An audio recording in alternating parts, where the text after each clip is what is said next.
Hey, I'm Mick.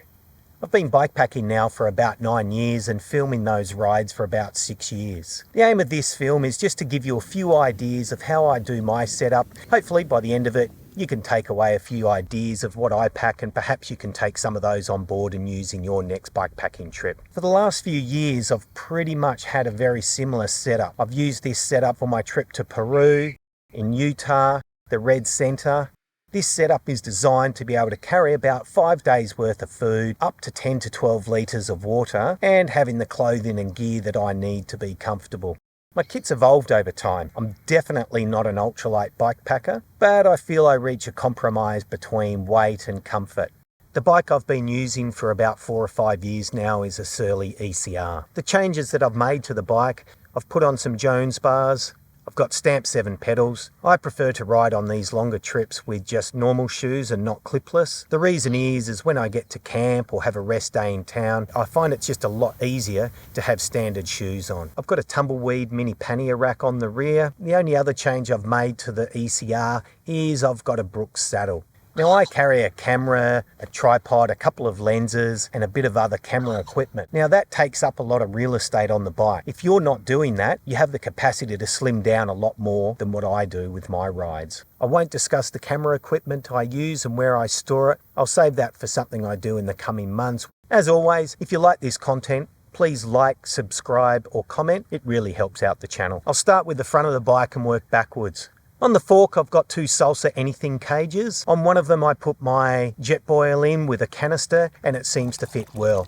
Inside the Jetboil, I'll carry the plunger that I use for coffee in the morning. I've got a Revelate Polecat fork bag. Now I've done different things with this. On the Peru trip, I realized it fits my MSR Hubba Hubba tent perfectly inside it, and so I used that for it on that trip. In the Red Center, I've used that to put a 2-litre bladder in when I needed the capacity to carry extra water. On the fork, I've got a stainless steel king cage, which I put a 1-litre Zeffel water bottle in. On the other side, I have a Velo orange steel cage. This fits a Nalgene bottle, a 1 or a 1.5 litre. I like to carry the 1.5 litre just because I always think it's important to have that extra water. I've got a Revelate Designs front roll on the handlebars. I really like the extra attachments for the Jones bars. It just makes it feel that much more secure. Inside here, I carry my quilt, my Gore-Tex rain jacket, and either a down jacket or a jacket just to wear when I get off the bike. I started using quilts when I first got into bikepacking 9 years ago. I find them way more comfortable to sleep in than a sleeping bag. I find sleeping bags really restrictive. I'm a person when I'm bikepacking that kind of sleeps a little bit more restlessly than I would normally. So I change my position a lot throughout the night, and I find that the quilts accommodate this. The quilt I've been using for the last year and a bit now is the Neve Waratah quilt. I find it to be a really awesome quilt. This is rated down to -2 degrees. I have used this in way colder temperatures, down to about -9. I was generally okay in those conditions with that quilt, but at the end of that trip I did go and upgrade my Thermarest to a Neo Air X Therm just to give me that extra insulation from the ground on those really cold nights. I just use the standard Thermarest Neo Air for most of my trips. They pack down really small. I find them really comfortable. The newer version makes a lot less sound than the older version, and I'm pretty happy with them. I also have a sleeping bag liner, and I use a Sea to Summit pillow. Makes things a bit more comfortable in the evening, and I just don't mind carrying the weight to have that benefit of having a better night's sleep at the end of a big day's riding. On the handlebars, I've got an egress pocket attached to my sweet roll. I find these really good because they're really waterproof. It means I can put some of my electronic devices and things that I'll need to access pretty quickly. Inside it, I carry the first aid kit, normally a hat, my glasses, some camera cables and cords. I'll also carry my torch because it's really handy to access when I get to the end of the day. I've got a couple of feed bags on the bike for these longer trips. Inside those, I normally carry the PLB or the EPIRB. I'll also have some sunscreen and hand sanitizer in there, and then I'll generally put food inside those. On the Red Center ride, I actually carried a snake bandage in there, just on the very rare chance that I did happen to get bitten. I wanted to be able to have access to that super quickly, but that's something I don't normally carry with me on most of my rides. In the gas tank, I'll carry the cache battery that I carry to charge things. I'll have my phone, I'll have a chapstick, maybe keys for one of my very light bike truck locks that I use, and I'll have my seat cover for my Brooks saddle.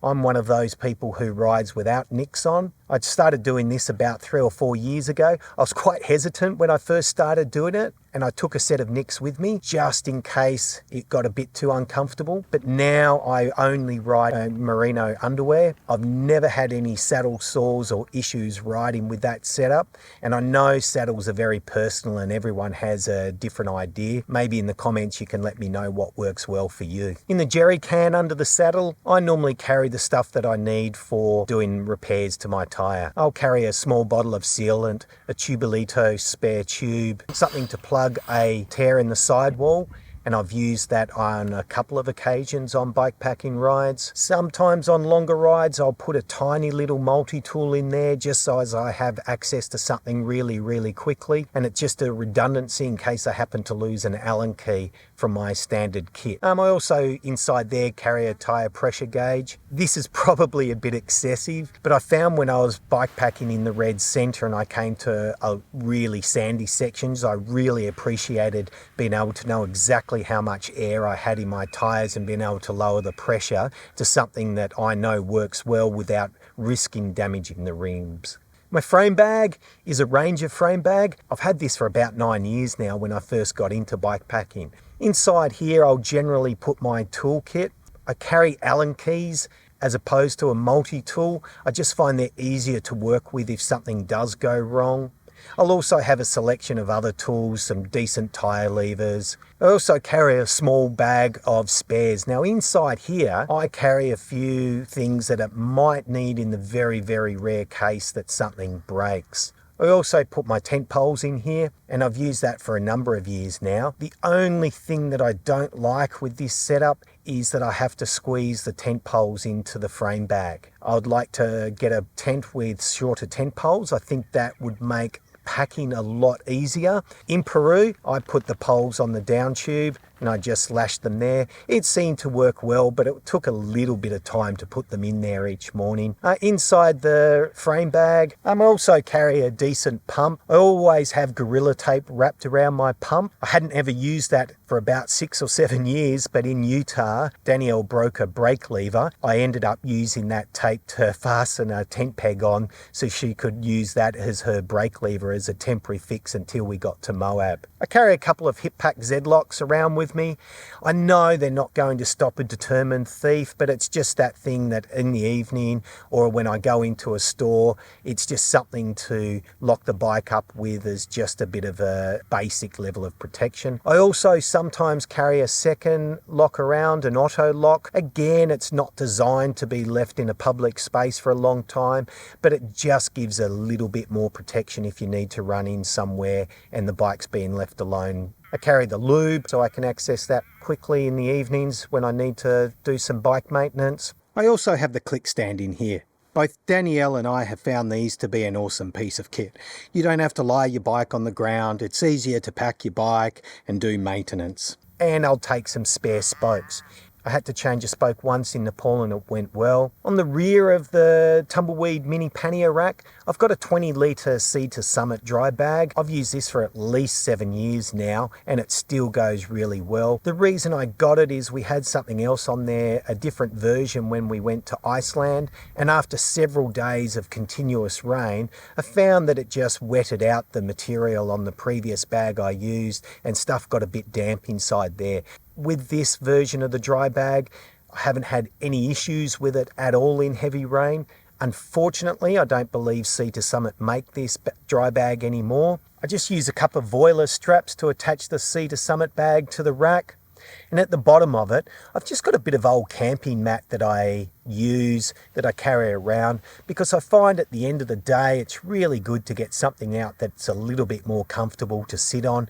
It doesn't take up any room, it doesn't weigh anything, but it just adds that little bit of comfort in the evening. Inside the dry bag, I generally carry my sleeping mat, the tent footprint that I'll have right at the top, so it's the first thing I access when I go inside the bag. I also have a change of clothes for camp in the evening. This will change depending on where you're going to. I'll have a set of merino thermals. Depends on where I go, whether I take those. I like to have a merino t-shirt just because it doesn't smell when you've been on the bike for a long time. I carry 2 spare pairs of merino underpants, one for in camp in the evening and one that I rotate for riding, and I just wash these out when I can. I also have a set of waterproof pants. It really depends on whether I take those. Inside here, I just carry a little bag of stuff, things that I use in case I get a hole in my thermarest or the tent. I'll carry a bit of paracord to hoist bags up to get food and stuff out of the way from bears.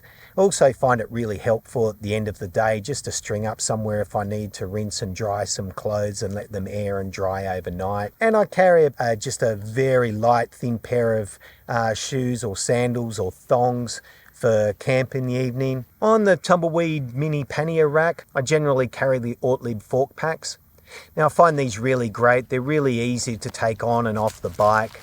Inside those, I'll generally have things that I'll use for cooking. I'll have a small little bag with some cutlery in it, some salt, pepper, maybe a spice mix or 2 depending on where I'm going and how long for, a Cedar Summit bowl, and a tiny container of wilderness soap that I use. I'll also carry a little bag with a tiny cloth in it to dry dishes. In the other side, I'll carry the trowel, toilet bag with some toilet paper and some wet ones just to keep myself clean at the end of the day. I also carry a water filter and purification tablets in here. I also carried a couple of small sections of Tyvek. I just use that just to lay on the ground if I want to unpack my stuff, just to help keep it a bit cleaner. It makes a great space to lay your food out on. They get pretty disgusting at the end of the trip, but they just go in the wash pretty easily. They pack up to nothing. I generally leave the rest of it to allow me to carry the food. On the Red Center and the Utah trip, I took away a MSR water bladder or a Sea to Summit water bladder. I generally take a 6-litre one because I can fill it up, put about 4 litres in it, and then repack my frame bag, and it's a great place to carry extra water. I have actually strapped that Sea to Summit one on the back of the rack as well. A 2-litre MSR bladder I've actually strapped on the gap inside the Jones bars. It's where I can carry an extra couple of litres of water if I've only got a short trip to where I'm making camp for the night and there's no water at camp. For navigation, I use a Garmin eTrex 20X. It's simple, it's basic, it works. The only issue I had with it was when we were in Peru and we changed our route that we were on. It doesn't have the ability for you to upload a new route to unless you have a computer, and we don't carry a computer on our bikepacking trips. Danielle has a separate Garmin, and we also have the maps downloaded onto our phone, so we've always got ample backup. I hope this gave you a little bit of an insight in how I pack for my longer bikepacking trips, the gear and equipment I use and take. Hopefully you can take something away from this. If there's anything that works really well for you on your bikepacking trips, leave a comment for me. Until next ride, catch you later.